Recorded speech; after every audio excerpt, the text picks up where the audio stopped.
the mega city of Mumbai. More than 20 million people live and work in this coastal city. Space is at a premium. More than half the residents live in slums and shanty towns. But this too is Mumbai, an incredible natural spectacle. Every year, 30,000 flamingos come to Thane Creek, the northern part of the estuary that forms Mumbai harbor. The birds migrate from the neighboring state of Gujarat, some from as far away as the Middle East. Thane Creek was declared a wildlife sanctuary last year. There are dense mangrove forests here, so it's accessible only by boat.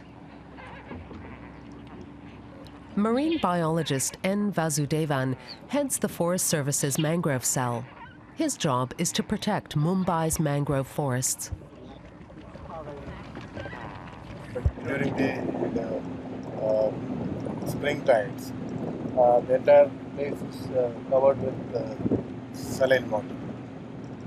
And in a situation like this, other trees cannot grow. Mangroves have special adaptations to grow in such areas.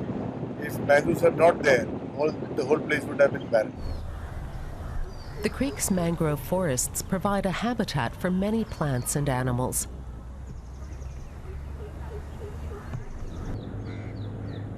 There's plenty of food for them. The flamingos feed on algae that grow on the mudflats and are exposed at low tide. They also eat mollusks and crustaceans. Mangroves are also a spawning ground for several species of fish and crabs. But this seemingly healthy ecosystem in the middle of Mumbai is no paradise. In many places, the lack of toilets and sanitation means wastewater ends up unfiltered in the sea, just like plastic and other refuse. That's taking its toll on the mangroves, suffocating their roots. The fragile ecological balance has been upset. We are trying to bring a coordination between different stakeholders, including the urban bodies, to address this problem seriously. And I'm sure it will work in the next few years. A major sewage treatment facility has to be created, not one, maybe many, at strategic locations. Pollution isn't the only threat.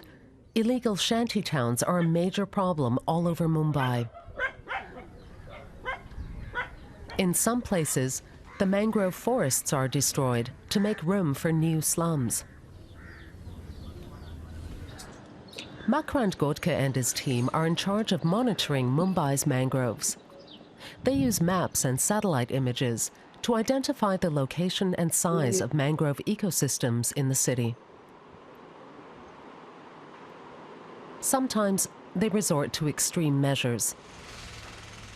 Early this year, after a tough court battle, they demolished an illegal settlement in a mangrove area. In the past 4 years, Godke has had about 3,000 huts pulled down, earning himself the nickname Demolition Man. Sometimes I'm asked, how can I demolish people's huts? But Mumbai's population is skyrocketing. Mangroves that protect the city are being destroyed. How can we not take action? Within the sanctuary, the Forest Service is getting a helping hand from Germany. The GIZ Development Agency is building an information center and a park here. It's also supporting an initiative to persuade local businesses to make a voluntary commitment to preserving biodiversity. The initiative's organizers say some companies are cooperating, but in general, it's hard to convince them.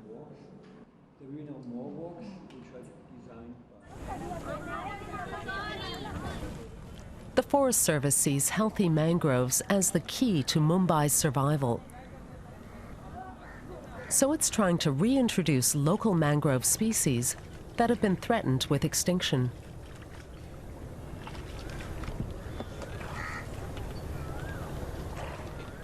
They've already raised 15 varieties in this nursery.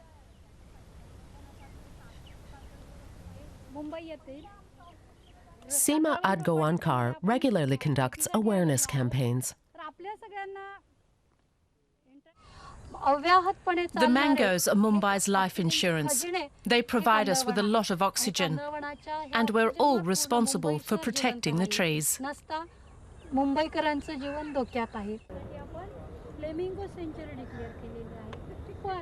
Many Mumbai residents aren't even aware of what a treasure they have here.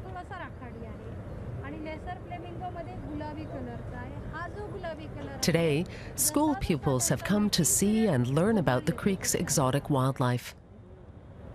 I was really surprised to see flamingos here.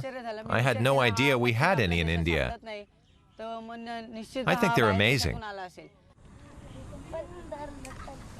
And evidently, the flamingos aren't the only attraction for the young visitors.